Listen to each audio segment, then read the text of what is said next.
Assalamualaikum Ustaz. Boleh Salam. dengar saya bercakap? Saya Boleh tak dengar? nampak. Tak nampak siapa bercakap. Cuba bagi saya nampak. Boleh nampak? Tak berapa bersedia untuk dilihat. Okey.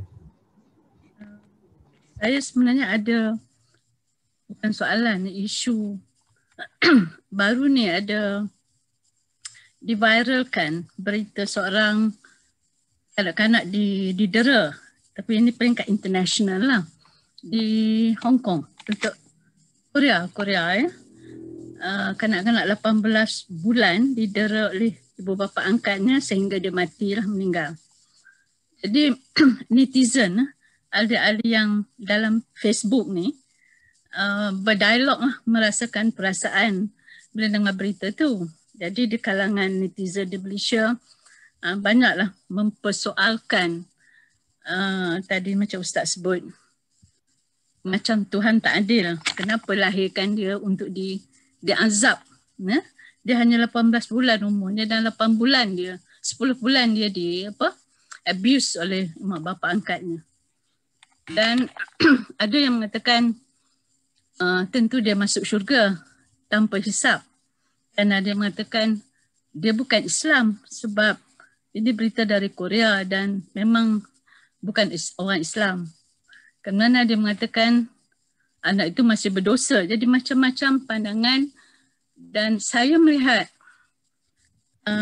banyak isu sebenarnya yang tak difahami oleh netizen yang merasakan, kita katakan, kesan daripada abuse tadi ya, abusive parent itu tadi. Jadi saya rasa ada dua soalan ini tentang apa kita nak respon pada netizen yang mengatakan macam Tuhan tak adil, dia dilahirkan kemudian diazab, ya, disiksa. Yang kedua yang mengatakan dia bukan Islam, dia tak boleh masuk syurga. Jadi dua persoalan itulah mungkin kita dapat kongsikan kepada netizen yang terlibat, ya, yang responlah kepada situasi itu. Terima kasih pada soalan. Isu pertama ialah isu anak-anak musyrikin. Adakah mereka masuk syurga, masuk neraka, ataupun mereka akan duduk bersama dengan bapa mereka dan seumpamanya. Isu ini telah menjadi perbahasan yang panjang di kalangan ahli-ahli teologi dahulu, kerana masalah nusus-nusus yang ada ataupun nas-nas yang boleh dipahami dengan berbagai-bagai cara. Tetapi satu prinsip yang mesti kita semua kena percaya, bahawasanya Allah itu adil.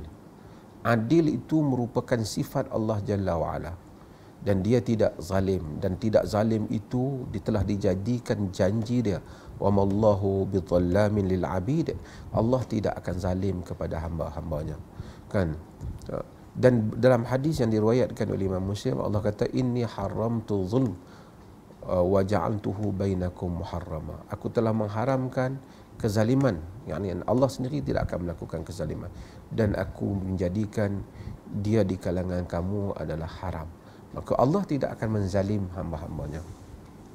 Oleh kerana Allah tidak menzalim hamba-hambanya, maka dia tidak akan mengazab hamba-hambanya di atas kesalahan yang orang itu tidak lakukan. Kesalahan orang itu tidak lakukan. Dan hatta jika orang tu dewasa pun, dia tidak mendapat berita tentang agama yang benar, dia tidak akan diazab oleh Allah. Kerana Allah menyebut, wa ma kunna mu'adzibina hatta nab'atha rasula. Kami tidak akan mengazab sehingga kami menghantar rasul.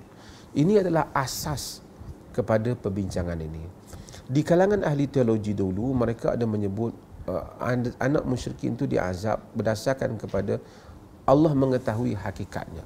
Hakikatnya umpamanya Allah ni, kalau Allah ni huwal awwalu wal akhiru, ini sedikit dalam teologi yang selalu kita bahaskan, itu Allah ini mengetahui yang awal dan yang akhir. Allah is the creator of time. Allah adalah pencipta masa, so Allah tidak terikat. The essence of God is not in the time system. Zat Tuhan itu tidak berada di dalam sistem masa, kerana Tuhan itu adalah pencipta masa. So Tuhan itu tahu apa kesudahan bagi setiap makhluk ni, sama ada dia hidup, dia mati, kalau dia hidup apa, dia mengetahui. Jadi kalau apa pun Tuhan buat, Tuhan Maha mengetahui. Dia tidak akan menzalimi. Tapi itu mungkin sukar untuk kita nak fahami. Kalau nak dibahaskan, ialah apa yang perlu kita bahaskan, konsep asas, iaitu Allah Subhanahu Wa Taala tidak akan mengazab sesiapa yang dia tidak hantar rasul. Yang ini sesiapa yang tak dapat mesej agama, dia tidak diazab dengan azab neraka kerana dia tak buat benda tu, dia tidak menentang Tuhan setelah mendapat arahan Tuhan. Sebab itu manusia-manusia yang dianggap yang tidak sampai kepada mereka ajaran rasul, mereka tidak akan diazab oleh Allah. Sama juga orang di Hong Kong, di mana tambah budak-budak kecil yang langsung tak tahu apa, dia tentu tidak diazab Allah dan dia tentu bukan ahli neraka. Okey. Siapa dia bising tu? Okey. Yang kedua ialah tentang kehidupan budak-budak tu. Anak kita ni, kita melihat pada yang zahir. Allah mengetahui halnya, zahirnya terseksa. Apa yang Allah akan sediakan pada budak ni di dalam pengetahuan Allah yang Maha Adil. Kemudian apa yang saya kata tadi, apa yang kita lihat sakit, mungkin pada zahir tubuhnya sakit, belum tentu sakit. Apa yang kita lihat lama, mungkin sekejap. Apa yang kita lihat sekejap, mungkin lama. Sebab tu tidak tak sama. Kita mungkin lihat kanak-kanak tu, seorang tu macam derita benar dia, betul, dengan kadar derita, tapi mungkin dia tidak sederita sebahagian orang yang mungkin duduk dalam nikmat yang lain. Kerana derita, sakit dan penderitaan ini dirasai oleh tubuh, dan kadar yang dirasai oleh tubuh itu kita tak tahu. Mungkin kita dapat sakit yang sama macam kawan kita, tetapi kadar kesakitannya tidak sama. Allah mengetahui urusan hamba-hambanya dan anak-anak ini. Kehidupan itu berlalu pergi, dan kemudiannya Allah Subhanahu Wa Taala sudah pasti tidak akan menzalimi hamba-hambanya. Itu adalah kaedah yang mesti kita tahu dahulu. Dan ada pun tentang budak tu, kita percaya Allah akan berikan yang terbaik, dan ada pun orang yang zalim, Allah akan membalas kepada orang-orang yang zalim.